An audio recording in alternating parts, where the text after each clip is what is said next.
Who is familiar with the 1990s animated movie Hercules? Oh, I am. And so are you. Well, lo and behold, of course, Hercules isn't exactly copyrighted. It's a Greek mythological creature about a person who has to perform 12 different duties. Well, here's one where an American bodybuilder named Steve Reeves, Arnold Schwarzenegger for Arnold Schwarzenegger, um, has to portray him. Steve Reeves in Hercules Unchained. See the mammoth war of the chariots as a myth comes to life. En route to Thebes. For an important diplomatic mission, Hercules drinks from a magic spring and loses his memory. He spends most of the movie in the pleasure gardens of Queen um, Fail of Lydia.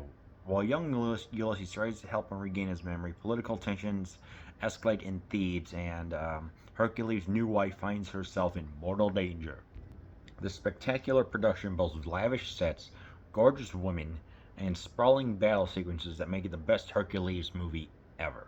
Miracle, Miracle Pictures presents Hercules Unchained. Action adventure, 105 minutes, color 1946. It's 96 minutes in 1959. Seriously, you can't make this stuff up. All rights reserved to package design content. Unauthorized duplication is a violation of applicable fees and a federal crime punishable by heavy fines or imprisonment. 2001 Passion Product Division of PMC Corp. This is a movie that probably certain people would have grown up with in the, I don't know, 50s through maybe late 80s, I'd say. It's one that would probably play on like a, I don't know, Saturday afternoon or something, and it's cold outside. You don't really want to go out, and you would put this on. That's what I think this type of movie is. This is a style.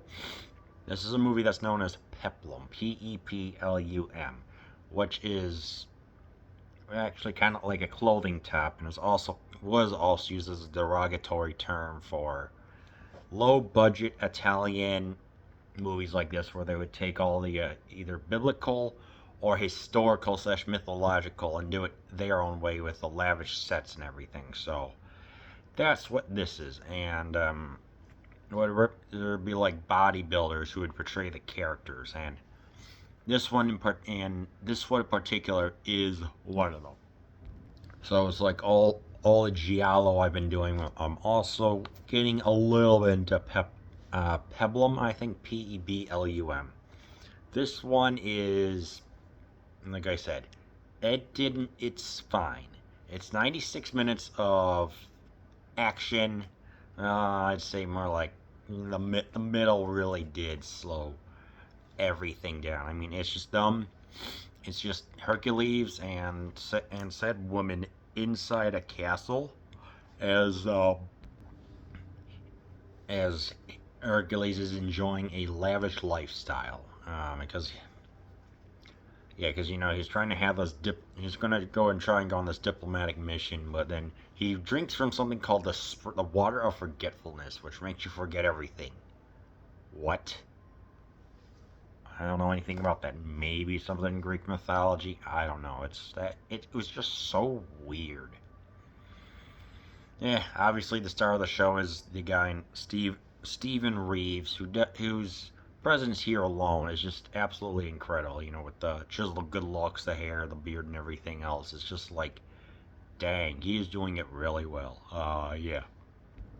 And in case you're wondering why I'm reviewing this one, Mario Bava was like a set designer, or worked with production, if I'm not mistaken, uniphotography. Anyway, yeah, obviously it's the sets here that are great. They are colorful.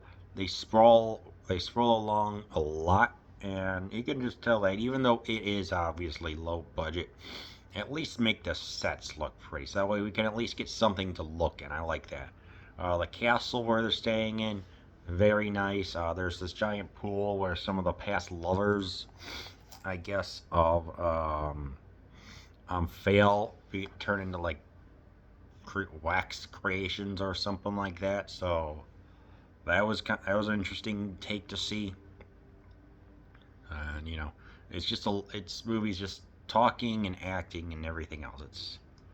But when you get to roughly the last, I don't know, 20 minutes, I would say, as like when the war between the two brothers is about to occur. I would say yes, it is definitely um, worth the wait, mostly because we get a good for its time cherry battle of spears, axes, and then the two of them fighting with a sword. So we get some action there, and then right at towards the end, like right as when one is about to invade another, all the thieves' reinforcements come out, and they pretty much just decimate their foe. And we get to see Hercules attach a grappling hook to like a tower, bring down a couple of towers like a dominoes effect, and the movie pretty much just climaxes there. Climaxes there. That's funny. Yeah, it's a budget-friendly movie, and it's like then again, this is probably this was like the lowest quality DVD possible. Sure, I think this was probably like 270 or 360, but the sound was good, so I will give it. I will tolerate it. I'm thinking there's maybe a Blu-ray, so yeah, it's pretty to look at. You know, the leggy. You know, you get a bunch of. You look at some gorgeous women. I mean, dang. So yeah, yeah. Ultimately, this is a movie that you throw on, like, you know, if you're older than me, if you're like 50 plus, shoot, I'd say even 45 plus, you have memories of this. It's like maybe really this is your youth. Show it to the next generation, or like saying, hey, we have a Blu-ray here. Let's go watch some Hercules Unchained. My grandson, so yeah, pretty much. That's, do I recommend you watch it? Yeah, say once or twice as you watch Hercules Unchained.